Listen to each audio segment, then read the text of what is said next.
drop, and you really just see exactly where everybody's at. It's like completely clear. So you're saying Creator was the best all along? He was the best. He was unlucky that our format didn't fit his skill set. Our stupid format is out, and now we are doing it. By the way, this is a proxy Stargate build. Yeah. So... Rays of the Void? I think it's going to be Void Ray. I mean... Oh, look at this. He didn't eBay. He's like, yeah, try to expand now. My favorite is when I see the Cyclone lock onto something and run away from it, and the other unit runs away, and the Cyclone still kills it. I'm like, yeah, dude. I like do a fist pump every time. I'm like, I love this unit. So funny. Like, people are playing so fast and messing up. It's like the Cyclone's like, don't worry, I will attack no matter what at distances that nothing in the game has ever seen. Yeah, this Cyclone, remember when it came out, it was so much better too. Yeah. When Legacy of the Void first had its like test phase at BlizzCon, and we all got to go play yeah. I played against Day9, and I was playing Apollo, and it was the same thing. I was next to you. I was playing Apollo, you were playing Day9, and we were both losing to Cyclones. Yeah, like I made disruptions. I'm like, oh, this stuff's broke. I'm like blowing all this stuff up, and then the Cyclone lock-on started. Yeah. I'm like, oh my god. Yeah.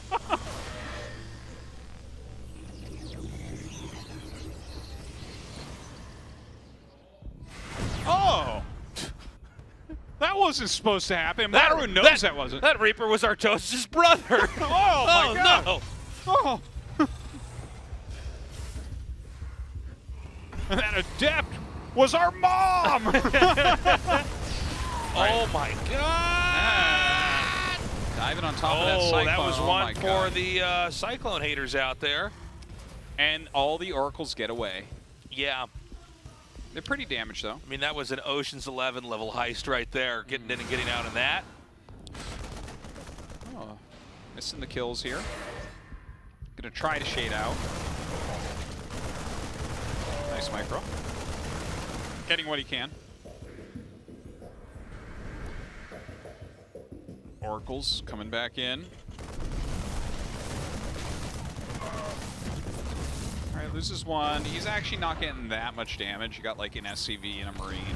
And now the Cyclone is going to get another one. Alright, so 2 Oracles fall there. I think he's probably just going to save this other one for some tagging. Want that for its scouting capability. Third Nexus is coming up at the natural. Okay. Maru going to begin inching out here. Obviously the Observer sees this. Well, scan. Sorry, they're tagged anyways. What am I talking about?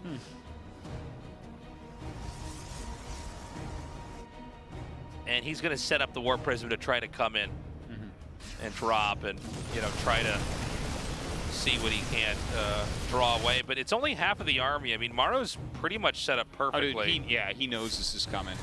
He's so ready for it. Yeah, and I mean, he just punishes that so easily.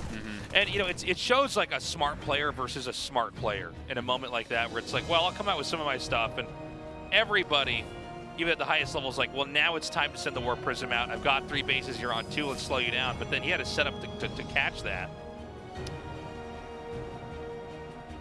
Yeah, like you have to test, and you probably should expect there to be something there. But when there's not, huge damage. A Viking is being made to help chase that Prism away.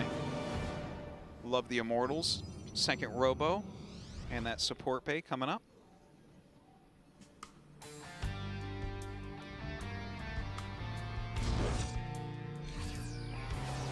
And I guess nobody's really going to be taking a lead in any way here. You know, a little bit of an exciting start for herO, but already, you know, Maru's back in this. He's playing comfortably. Yeah, and he looks good. I like his consistent siege tank production. That's going to help him kind of fortify against herO's pokes that he loves to do. But I do like herO's position a little bit better, honestly.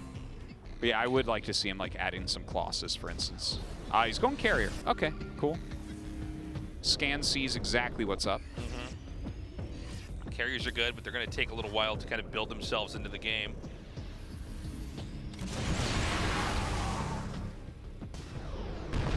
Okay, another attack in.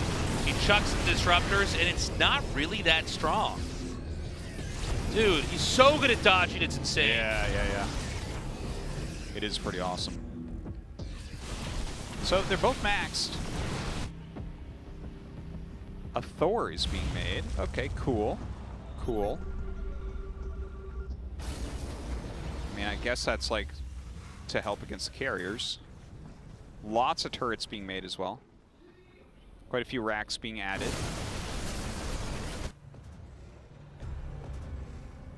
And It's again, really interesting watching this. Well, yeah, it's like herO is, I guess, not playing his role, like traditionally here in the matchup of kind of staying back. And there's a reason why we don't see Protosses do this, and it's because it's hard to find any ground. You know what I mean? It's hard to find like an area where you're like, oh, I see what I can do here. You know, because it's siege tanks and ghosts, and it's, you know. Yeah. How are you going to get in there and do that? And so he's eating a lot of these shots. I guess it's okay if carriers are being made because you can bleed off a little bit of supply and swap that in with something else. But now Terran's taking a 5th base. We're starting to run out of map here for both sides. He's getting a fusion core as well. And I'm honestly not entirely sure if he's trying to go into Liberator range or he's actually thinking about Battlecruiser here. Because his economy is getting very big, and if he's going to have to play against carrier, I mean, Battlecruisers are pretty damn good, so could be. Now, the Tempest upgrade, I love to see it. I was going to mention that I believe it was actually Trap when he was really coming up with really, really, really strong PVT. He was actually utilizing, like, Blink Disruptor Tempest at one point. But look at this. It's a huge attack coming in. And does get forced back. You notice the interceptors die so quickly. Yeah, but there is, you know, something too. The interceptor's coming out because it draws a lot of the shots away from everything else. But immediately the supply is filled back, and Ghost cloaking is almost done. More Thors being pumped out, by the way. Oh, those disruptor hits were good. Yeah, that was insane. Those are the ones we were looking for. Oh, the boy. planetary lives, though. A lot of units are picked off as they retreat. herO is taking all the nexuses to the bottom right.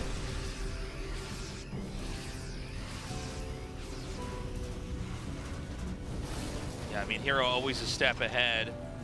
Maru in the process of rebuilding, trying to set up this position again. I think momentarily we're gonna have herO attack in. I mean, he should have all his interceptors done by now. So yeah, he's got a lot. Right? Yeah, I mean, he's just gonna come out again. Okay, the Liberators. You know what? The Liberators. Oh, I see what's going on here. Okay, look at this combination.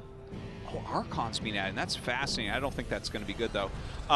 So the Liberators, with their range, can zone out the Disruptors very well. And how do you target those down? Well, the carriers are going to be what you need to use to target them down, but the Thors are hitting the interceptors? Yeah, between those, and also he's cut out Marauders, and he's mostly on Marines now. So Marine DPS is high enough that you can gun down interceptors very quickly, so it's actually pretty hard to pick those off. He has enough carriers, he can still pick them off, I think, but I kind of like the overall idea. He's going to come in now. Again, the Disruptors are going to come forward here. Those first couple shots do come out. They do connect. Interceptor's going to come right back over here. How much more sustain are they going to have? Looks like both the Thors are eliminated. Just Marines now. But nothing here on the ground for Protoss. More coming in.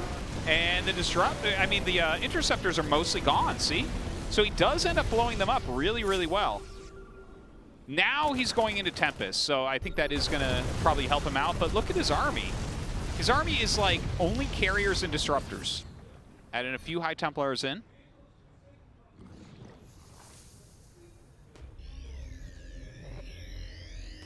So he's just going to stay back. Maru needs a few Ultras in here to push back that ground army.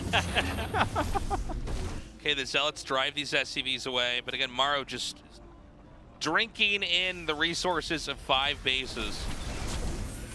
Although I do think there's going to be some problems for Terran later on when you do have to expand closer to the middle here. I think there's a lot of ways for Protoss to punish. I'm talking Disruptors, Carriers, Psystorm, Tempest. I mean, there's so many different ways to use that. Yeah. By the way, the sensor towers, I think, are helping out so much. He's able to actually react to things before they hit. Like, look, he just gets into position here, scans, sees exactly what he's dealing with. Those Zealot harassments, though, it's hard. He's having a hard time even getting a planetary to finish up here.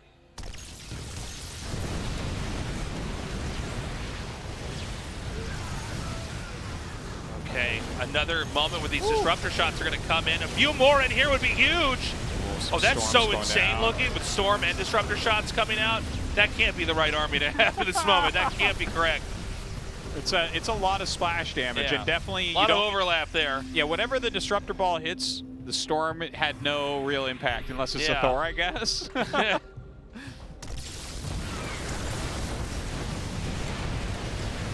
Well, he's not really making a crack in here, is he? The Tempest might be a different story, though.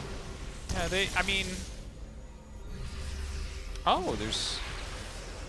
Well, he's getting his EMPs off, but, I mean, once you get him off, that's it. Vikings getting added in now. DT Blink on the way. An Oracle coming out, that's obviously always a good choice. Yeah, might as well start tagging the army. Yeah.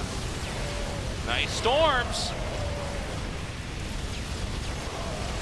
Yeah, out come the Vikings now, helping as well. Maru is just very efficient. He's trying to set up his little shield battery wall now. Not going to let that happen. At least Maru has a good idea that's what he wants to do. Oh my god. It's DT Blink time, boys. Maru trying to fight back. Kiting with the Tempest is so strong, though. And there's one turret way back over here. Good reaction from Maru. Yeah. Just immediately sees that.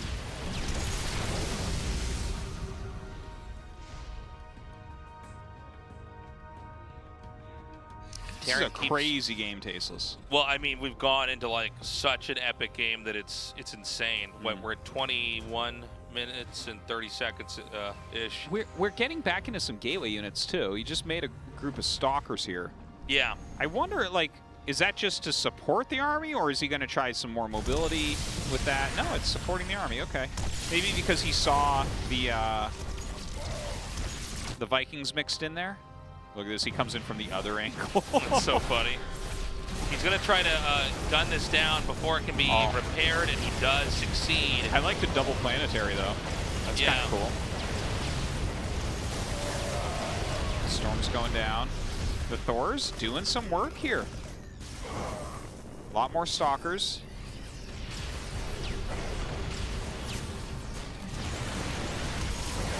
A lot of EMPs going down. And he just blinks in, and suddenly the stalkers are the great late game unit. Yeah, well, there's not that much bio, really. It's like Ghost Thor at this point. Yeah. He fills the supply back in. I think Maru's supposed to turn around now. Yeah. There's no way Hero's not going to kill this army. Literally just zealots are going to kill that. Yeah. He might have overstayed his welcome just slightly. Okay, he picks up, gets out of here. Back to his tank. I wonder if he could just build depots around one of these planetaries. Probably not, because you have to have them down on one side. They just blink there. We talked about this before, but I feel like the play is to have an orbital where they're mining from and then have planetaries around that. So that when the zealots come, you just lift off and they have to fight the planetaries. Yeah, I like that. Wow. Just mangling those Tempests. The Tempests all gone. Now it's just a gateway army with a disruptor in it. A couple of Mortals as well. Mortals, of course, will do well against those Thors. This is such an insane game here. Oh my god. The meat grinder. Well, he's going to micro the Thors away with a Medivacs. Yeah, and it So works. funny, Look how low they are. Oh my god. Hero, you got to chase. What? Oh! I'm like, oh my god. Like, the Thors can burn down. They're like buildings. Yes. I just learned the Thors can burn. Like, how did I know that? Oh no! I've been casting for over 10 years. Where are we at in this game? This is such a crazy one. Yeah. I mean, you know, Maru's holding off, but I feel like, you know, Hero's taking top left. Yeah, and hero's also really stopping mining on these bases. Yeah. I'm not sure what his mineral patches look like everywhere, but he's been sitting on 90 workers forever. More disruptors coming out. Okay, these compositions have been so strange. Now we're back into that Stalker disruptor comp that really kind of started this whole series off. Look at this.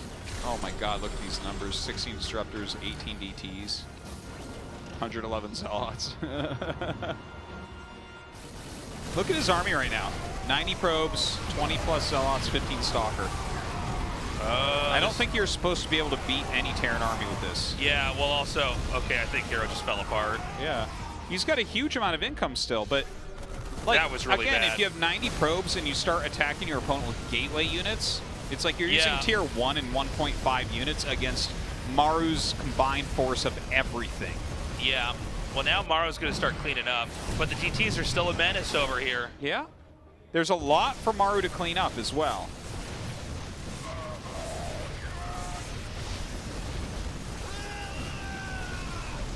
Oh man, DT's mixing this up as well. Nukes coming down here. What an efficient way to get rid of one of the bases. I'm sorry, but Maru's income, yeah, I guess his income is fine. Yeah, yeah, he's doing all right.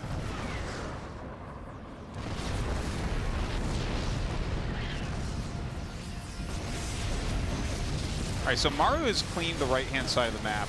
herO has a 93 supply. That's not so hot. He's out of gas. I think he was just a bit too wasteful, Tasteless. Like, I think he was in a good position a couple times here.